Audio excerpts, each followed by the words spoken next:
Pessoal, continuando a revisão da Reforma Protestante,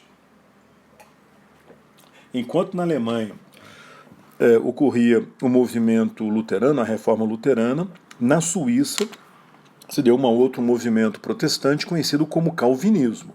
O Calvinismo tem esse nome porque o seu pregador foi um francês, né, que fugiu para a Suíça, para Genebra, chamado João Calvino. Calvino concordava de uma forma geral com as ideias do Lutero, mas ele enfatizou a ideia da salvação pela predestinação, afirmando que Deus é tão poderoso que, na verdade, Deus já determinou quem nasceu para ser salvo pela fé e quem nasceu para ser condenado. E o sinal da escolha, quer dizer, o sinal de que você foi escolhido para ser salvo, né, e não para ser condenado, era o seguinte: se você fosse um cristão dedicado, né, seguidor, né, do cristianismo, ligado à moralidade cristã, e ao mesmo tempo fosse uma pessoa esforçada, trabalhadora, né, que não desperdiçava tempo, não desperdiçava dinheiro, que não desperdiça tempo e dinheiro, né, se você for uma pessoa que não desperdiça tempo e dinheiro, poupa e é bem sucedido nos seus objetivos, no seu esforço, você foi escolhido para ser salvo.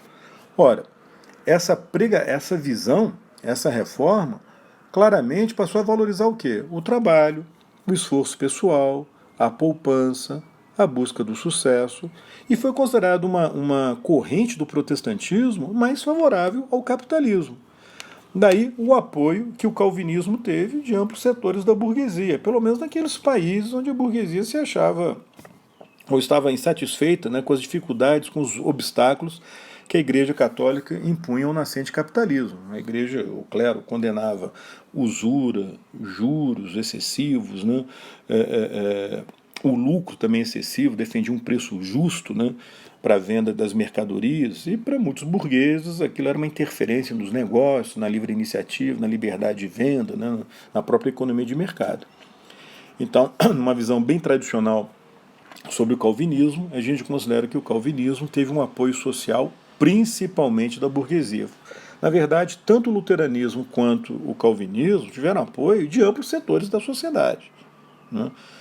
Mas assim, nas provas, nos vestibulares, se destaca muito aquele setor da sociedade, geralmente ligado à elite, né, da sociedade, que mais apoiou o movimento. Então, no caso do luteranismo, se destaca mais o apoio que Lutero teve dos príncipes da nobreza, especialmente na Alemanha. E no caso do calvinismo, o apoio que o movimento calvinista teve, sobretudo, da burguesia. Enquanto acontecia o luteranismo, o movimento luterano, a reforma luterana, enquanto acontecia a reforma calvinista, na Inglaterra estava ocorrendo uma outra reforma, a reforma anglicana, ou anglicanismo, que começou com as ações do rei Henrique VIII, da dinastia Tudor. Henrique VIII, com parte da nobreza na Inglaterra, e também até com o apoio de parte dos bispos, estava interessado em se fortalecer, ele, Henrique VIII, né, se fortalecer politicamente e se apossar das terras da Igreja Católica. Parte da nobreza concordava com isso, a burguesia concordava com isso, e parte do clero também. Não havia uma insatisfação, não, já uma tendência de autonomia, de independência de parte do clero inglês em relação ao Papa, em relação a Roma. Então, o apoio de uma parte do clero ao Henrique VIII foi importante na criação da Igreja Anglicana, na reforma anglicana, no anglicanismo. Como vocês estão bem lembrados, o ponto de partida foi o Henrique VIII ter entrado em atrito com o Papa, porque o Papa não havia permitido a anulação do casamento dele com a sua esposa, a princesa espanhola Catarina de Aragão, para ele poder se casar, né, com a Ana Bolena, com uma dama da corte. Só que mesmo assim ele teve o apoio dos bispos locais para anular o casamento. Quando o Papa soube, né, desse ato, o Papa na época era o Clemente VII.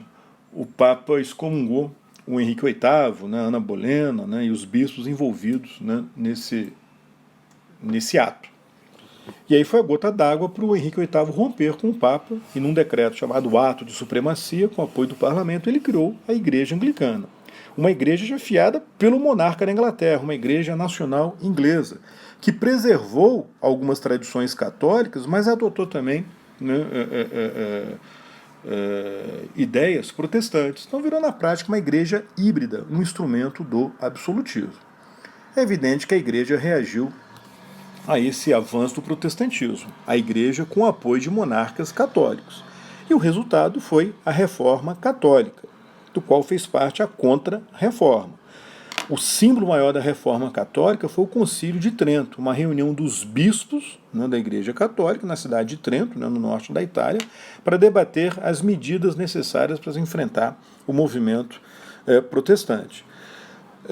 O Concílio de Trento confirmou a autoridade do Papa, confirmou que o Papa era a autoridade suprema na Igreja, né, todos os protestantes questionavam, não reconheciam a autoridade do Papa, confirmou a hierarquia eclesiástica, a hierarquia do clero católico.